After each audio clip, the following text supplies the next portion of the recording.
I never thought I'd be afraid of my own son.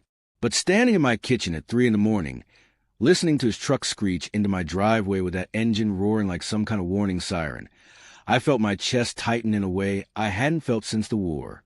My hands were shaking as I gripped the countertop, and I realized right then that everything I'd built, everything I'd sacrificed for 32 years, had led me to this moment, me, alone in my own house, terrified of the man I'd raised. If you're watching this, drop a comment, and let me know where you're tuning in from. And please, check the description box below. I've got more stories like this one. Stories about betrayal, family, and the hard truths nobody wants to talk about. Because what I'm about to tell you, it's not just my story. It's a warning. My name is David. I'm 47 years old, and just an hour ago, my son was raging and slamming on my door after I changed the locks. He came back with a hammer, ready to break in, but what happened next made him run for his life. And I need to tell you how we got here, because this didn't start with the locks. This started 2 years ago, when my wife died. Her name was Caroline. We'd been married for 26 years. She was the kind of woman who could walk into a room and make everyone feel like they mattered. She taught second grade for 2 decades, and even after she got sick, even after the breast cancer came back the second time, she kept showing up for those kids, right up until the end. When she passed, something in our house died with her. Something I didn't realize was holding us all together. Our son, Jake, he took it hard, harder than I expected. He was 28 then, still living at home, working part-time at a warehouse, and talking about going back to school someday. Caroline had always been soft on him, maybe too soft. She'd make excuses when he missed work, when he stayed out all night, when he borrowed money and never paid it back. I thought it was just her being a mom. I didn't realize she was holding back a flood. After she died, Jake changed, or maybe he just stopped pretending.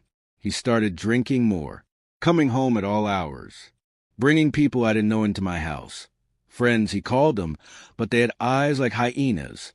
They'd leave cigarette butts in the flower beds Caroline had planted, trash on the porch, bottles hidden in the garage. I'd find them and confront Jake, and he'd look at me with this blank expression, like I was speaking a language he didn't understand.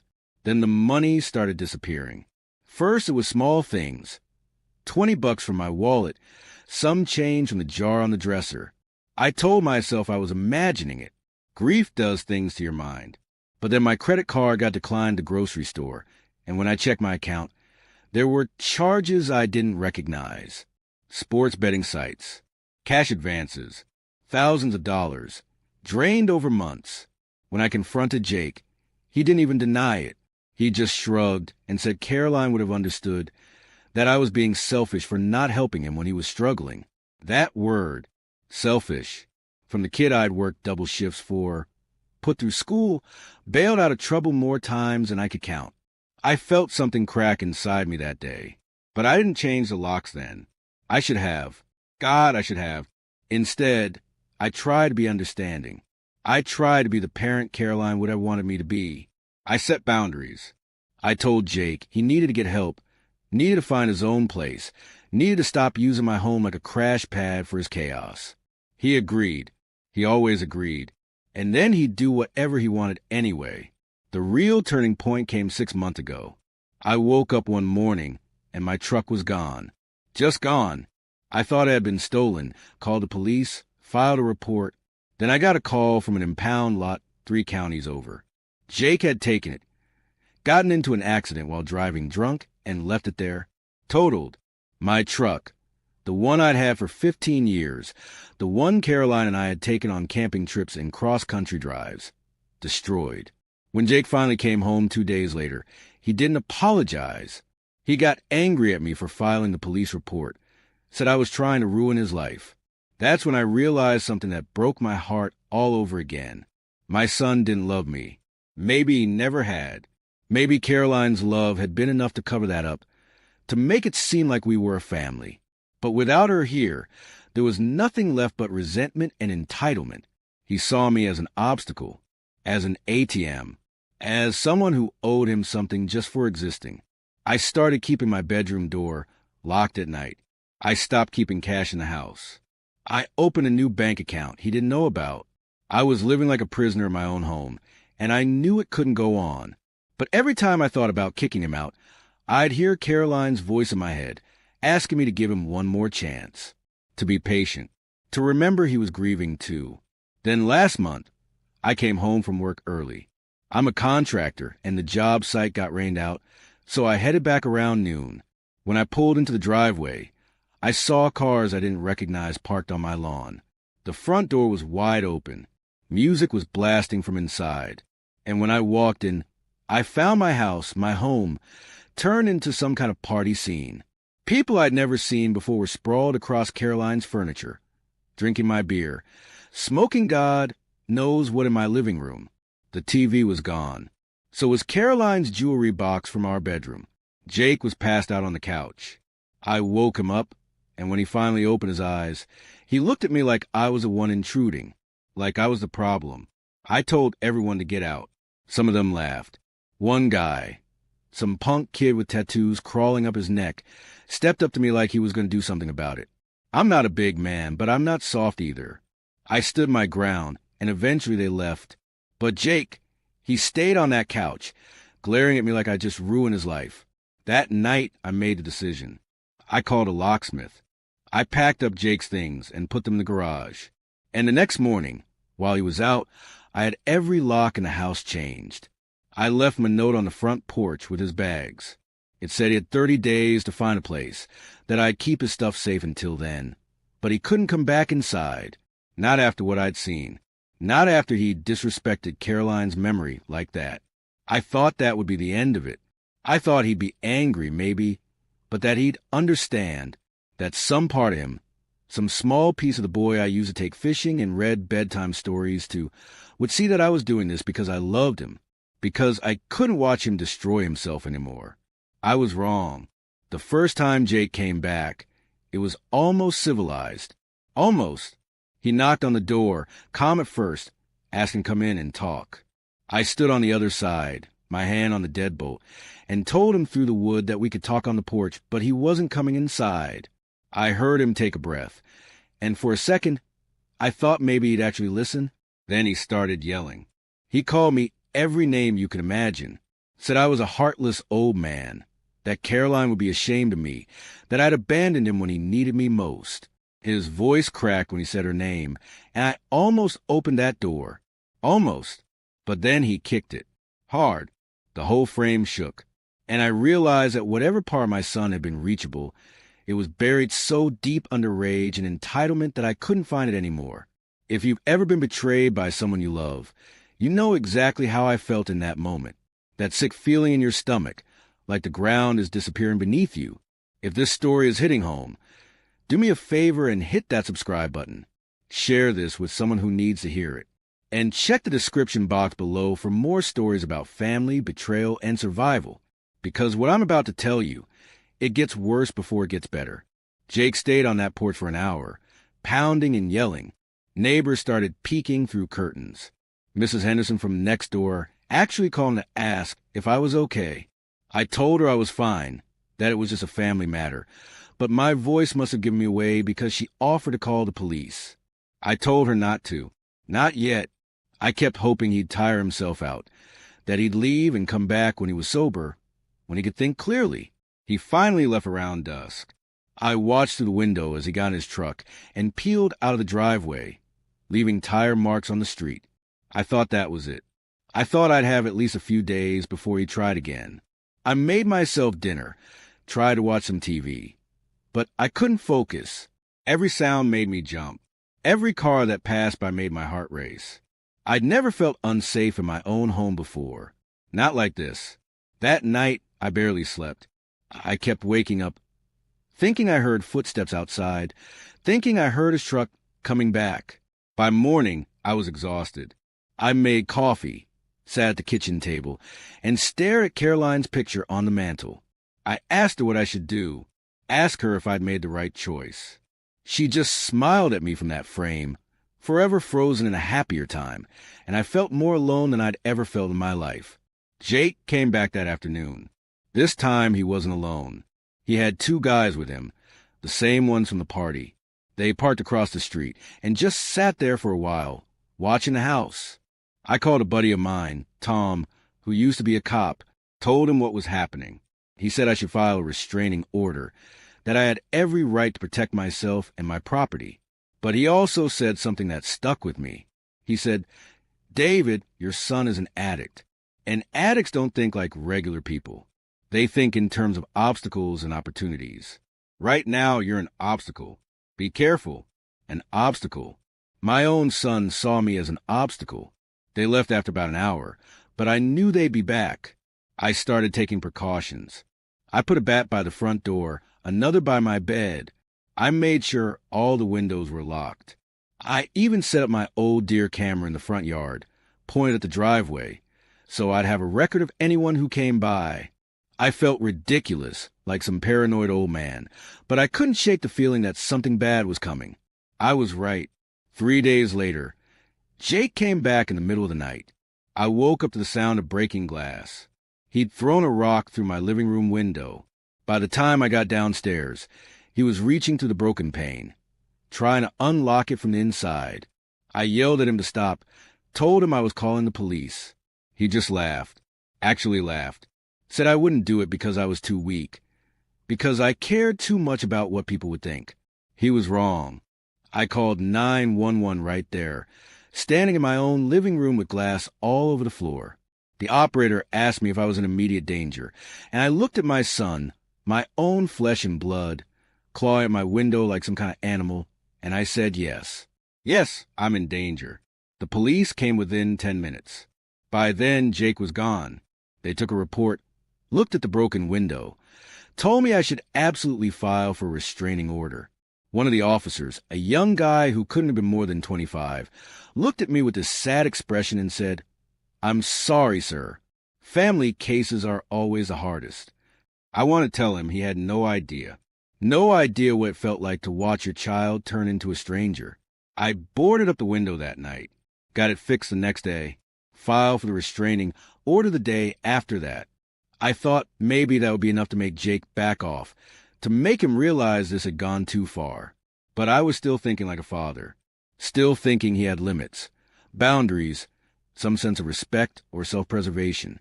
I should have known better. The restraining order got approved. I had it served to him the following week. He was staying some friend's place, couch surfing, from what I'd heard. When the officer handed him the papers, Jake apparently didn't say a word, just took them, read them, and smiled. That's what the officer told me. He smiled. For a few days, things were quiet. Too quiet. I kept waiting for the other shoe to drop. I'd wake up in the middle of the night, certain I'd heard something, but there was never anyone there. The silence was almost worse than the chaos, because I knew my son. I knew he wasn't the type to just accept defeat. He'd been like that since he was a kid, stubborn, relentless, always needing to have the last word. And then, just an hour ago, everything came to a head. I was in the kitchen, making a late dinner. I'd been working a long job that day, some renovation project that ran way over schedule, and I was exhausted. I was just about to sit down when I heard it. That engine, that same roar I'd heard so many times before. Jake's truck, screaming into the driveway like a bat out of hell. My stomach dropped. I looked at the clock. It was almost 11 at night. I heard the truck door slam, heard his footsteps on the porch, and then, before I could even move, I heard him screaming my name.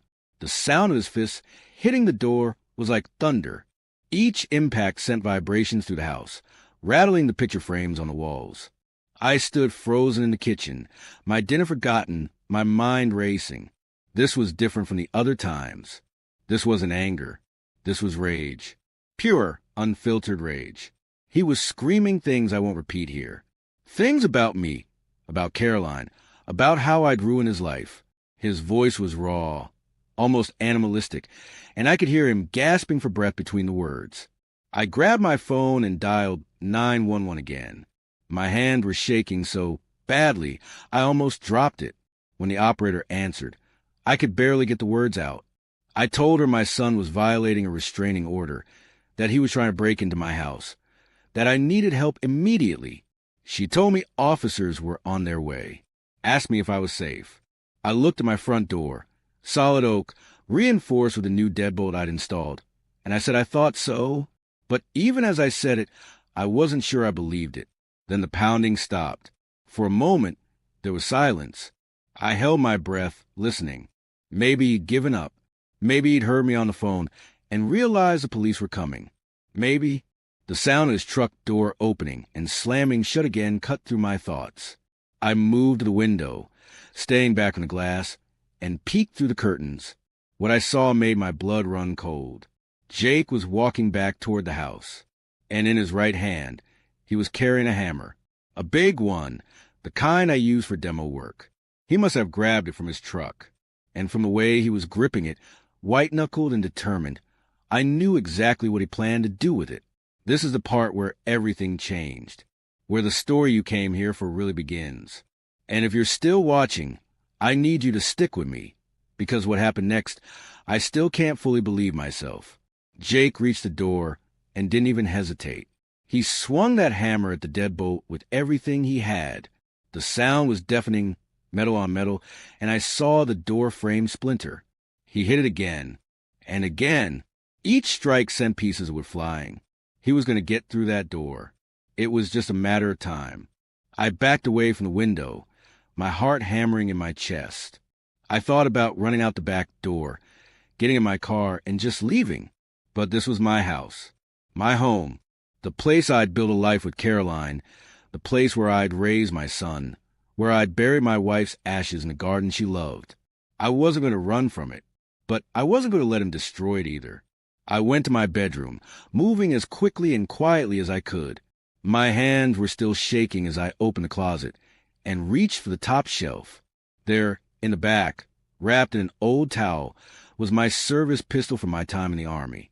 I hadn't touched it in years. Hadn't even thought about it, honestly. But after Tom's warning, after everything that had been happening, I dug it out and made sure it was clean and loaded, just in case. I never thought I'd actually need it, especially not for this. I checked the chamber. 9 rounds. Safety on.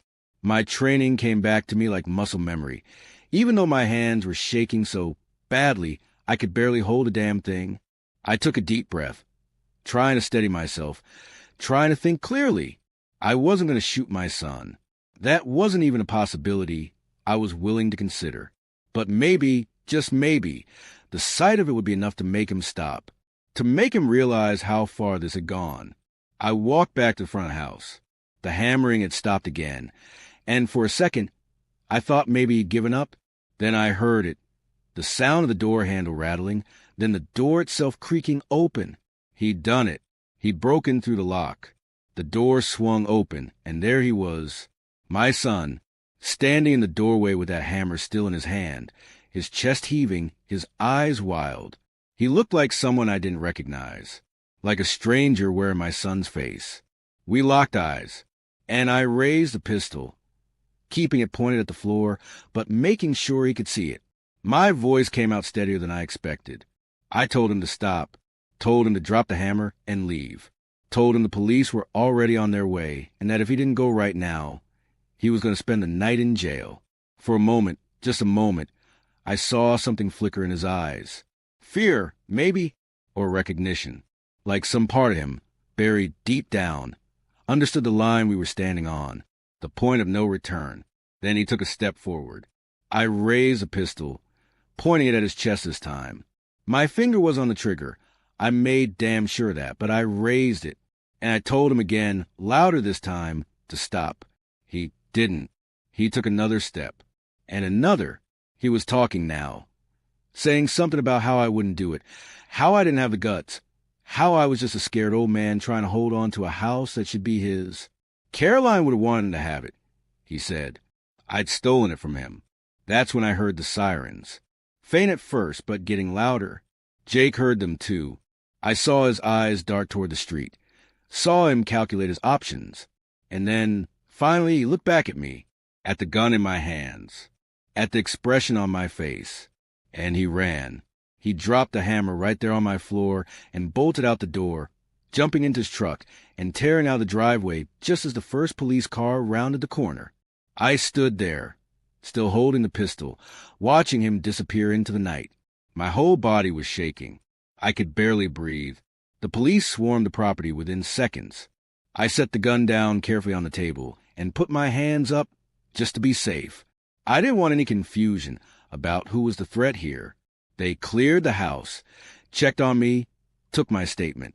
They found a hammer, the broken door, the tire marks in the driveway.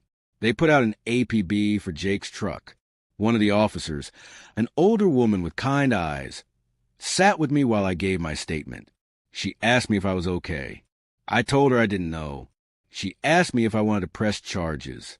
I said yes. Without hesitation, I said yes. Because I'd finally realized something that should have been obvious all along. My son wasn't going to change. He wasn't going to wake up one day and become the person I wanted him to be. And as long as I kept giving him chances, kept holding out hope that he'd turn things around, he was going to keep hurting me, keep destroying everything I had left. I was done being a victim in my own life. They arrested Jake 2 hours later. He'd driven to his friend's place, the same one he'd been staying at, and the police picked him up without incident. He was charged with violating the restraining order, attempted breaking and entering, and destruction of property. The officer who called in for me said he'd tried to resist at first, but eventually he'd just given up, like all the fight had drained out of him at once. I should have felt relieved, should have felt vindicated, but all I felt was empty. The days that followed were a blur. I had the door repaired. Again, I gave statements to the police, talked to lawyers, filled out paperwork. Jake's court date was set for 3 weeks out. In the meantime, he was being held on bail that none of his friends could afford. He was in jail. My son was in jail, and I was the one who put him there. I'd lie awake at night, staring at the ceiling, replaying everything in my head, wondering where it all went wrong, wondering if I could have done something different, something better, if I'd been stricter when he was younger, if I'd been more understanding after Caroline died, if I'd gotten him into rehab sooner or therapy or anything that might have saved him from himself. But then I'd remember the look in his eyes when he came at me with that hammer, the way he'd talked about Caroline, like her memory was just another tool to manipulate me with. And I'd remember that this wasn't my fault, that I'd done everything I could, given everything I had, and it still wasn't enough. Because you can't save someone who doesn't want to be saved. Tom came by a few days after the arrest, brought me a casserole from his wife, and sat with me on the porch while I picked at it. He didn't say much, just listened while I talked. At one point, I broke down, just completely fell apart. I told him I didn't know how to be a father anymore. Didn't know how to live in this house without Caroline, without the family I thought I had. Tom just put his hand on my shoulder and let me cry. Sometimes that's all you need. Someone who'll just sit with you in the mess and not try to fix it. The court date arrived faster than I expected. I had to testify. Had to sit there in that courtroom and tell a judge everything my son had done. Jake sat across from me at the defendant's table, wearing an orange jumpsuit, looking thinner and more tired than I'd ever seen him. He wouldn't look at me. Not once. Just kept his eyes on the table while his public defender tried to argue that he'd been under extreme emotional distress, that he was struggling with addiction and grief, that he deserved treatment, not punishment. The prosecutor presented the evidence. The broken window, the violated restraining order, the hammer on my floor, the police reports. It was all laid out in black and white, undeniable. And when the judge asked me if I wanted to make a statement, I almost said no. Almost just let the evidence speak for itself. But then I looked at Jake, at my son, who still wouldn't meet my eyes, and I realized I needed to say something. Not for him, not even for the judge, but for me. I stood up, and I told the court that I loved my son, that I always had, and probably always would, no matter what he'd done. But I also told him that love wasn't enough anymore, that I'd enabled his behavior for too long, made excuses for him, protected him from consequences because I thought that's what a good father did. And in doing that, I'd failed him worse than if I'd just let him fall. I said that I hoped he'd get help, that he'd find a way to deal with his grief and his addiction and whatever else was eating him alive inside. But I also said that he needed to face the consequences of his actions, that he needed to understand that the world didn't owe him anything just because he was hurting. When I finished, I sat back down. My hands were shaking again, but this time it wasn't from fear. It was from relief. Like I'd finally said something I'd been holding in for years. The judge gave Jake 6 months in county jail, with the condition that he complete a drug and alcohol treatment program. After that, he'd be on probation for 2 years. The restraining order was extended indefinitely. Jake would not be allowed to contact me or come within 500 feet of my property without my explicit permission. When they led him away, he finally looked at me, just for a second, and I couldn't read his expression. There was no anger there, no defiance, just emptiness. Like he'd finally run out of everything, rage, hope, energy. Like he was as hollowed out as I was. I walked out of that courthouse and sat in my truck for a long time before I could drive home. I kept asking myself if I'd done the right thing. If I'd just destroyed whatever chance my son had at a decent life. If Caroline was somewhere watching all this, disappointed in me for giving up. But then I remembered what Tom had said about obstacles and opportunities, about how addicts think. And I realized that maybe, just maybe, hitting rock bottom was the only way Jake would ever learn to climb back up. That as long as I kept catching him, kept cushioning his falls, he'd never have a reason to stand on his own. That night, I went through the house and packed up Jake's remaining things. Everything he'd left behind. Clothes, old trophies, childhood photos. I boxed it all up carefully and stored it in the garage, labeled with his name. I didn't throw anything away. Part of me still hoped that someday he'd be ready to come back for it, that he'd be clean, sober, healthy, that we'd be able to sit down and talk like adults, maybe even rebuild something from the wreckage. But I wasn't going to hold my breath. I spent that whole week cleaning the house, really cleaning it, scrubbing away the dirt and damage and memories. I repainted the living room, the color Caroline had always wanted but never got around to. I fixed the broken window frame. I planted new flowers in her garden, the ones she loved, daisies and black-eyed Susans. I made the house mine again, made a home again, and slowly, day by day, I started to feel like myself again, too. 6 months later, I got a letter. It came in a plain envelope, forwarded from the jail. My name and address were written in handwriting I recognized immediately, Jake's, but neater than I'd ever seen it. More careful, I stared at that envelope for a full day before I could bring myself to open it. Inside was a single page. No date, no greeting. Just words written in that same careful script. Jake said he was sorry, that he'd been to therapy, attending AA meetings, working through things he'd been running from for years. He said he understood now why I'd done what I did, that he didn't expect forgiveness, didn't even know if he deserved it, but he wanted me to know that he was trying, really trying this time. He said he'd been carrying so much anger after Caroline died, anger at the cancer, at God, at the world, at himself for not being a better son while she was alive. And instead of dealing with it, he turned outward, toward me, because I was there, because I was an easy target, because some broken part of him had blamed me for not being able to save her. The letter ended with a single line. I'm not asking you to let me back in. I'm just asking you to know that I'm working on becoming someone worth letting back in someday. I read that letter a dozen times, and then I put it in a drawer of my desk, next to a few photos I kept of us from better times. I didn't respond. Not yet. Maybe not ever. I didn't know if I was ready to open that door again, even just a crack. Didn't know if I'd ever be able to trust him again, but I kept the letter, and that felt like something. Life moved on, the way it always does.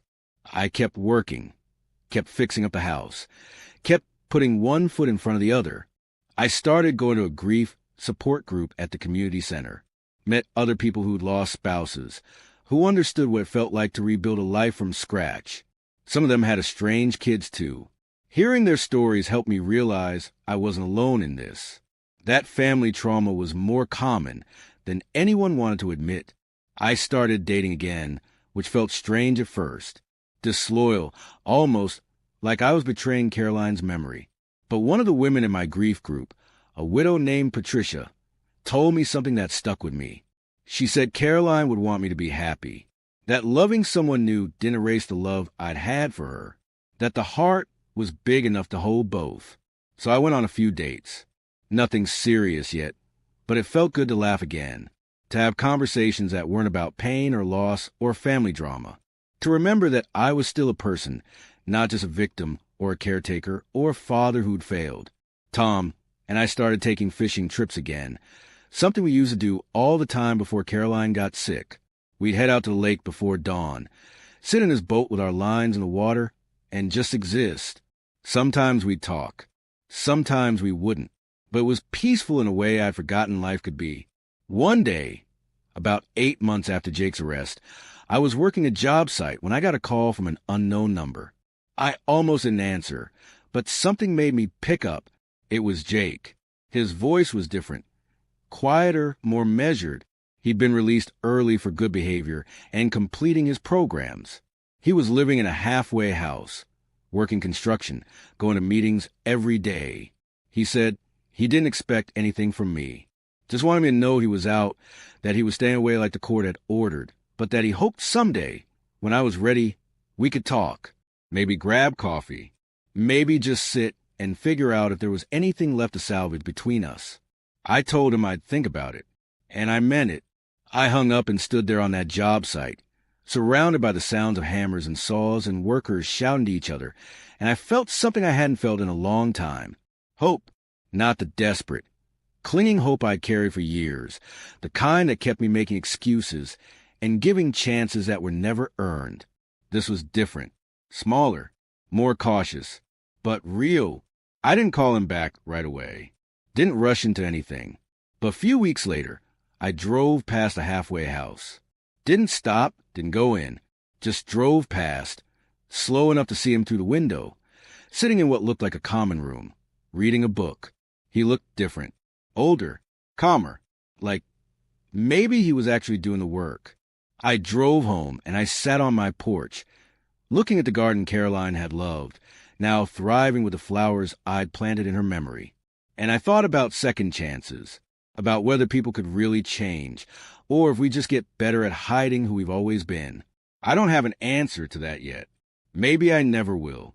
But I'm learning to be okay with not knowing, learning to live with uncertainty, learning that protecting yourself isn't the same as giving up, and that boundaries aren't betrayals.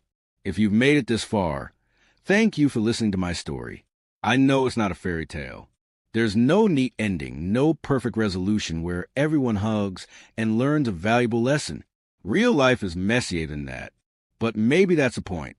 Maybe the real lesson is that you can survive the mess, that you can stand up for yourself, even when it breaks your heart, that you can love someone and still refuse to let them destroy you. I don't know what the future holds for me and Jake. Maybe someday we'll sit down and have that coffee. Maybe we'll find a way to build something new from the ashes of what we lost. Or maybe this is as good as it gets. Him doing his work, me doing mine, both of us learning to live with the choices we made and the damage we caused. But I'm still here, still standing, still in my house, the one I fought for, the one I made into a home again. And that's enough for now. If this story resonated with you, please check the description box below. I've shared more stories about family, survival, and finding your way through the darkness. Stories about real people dealing with real pain.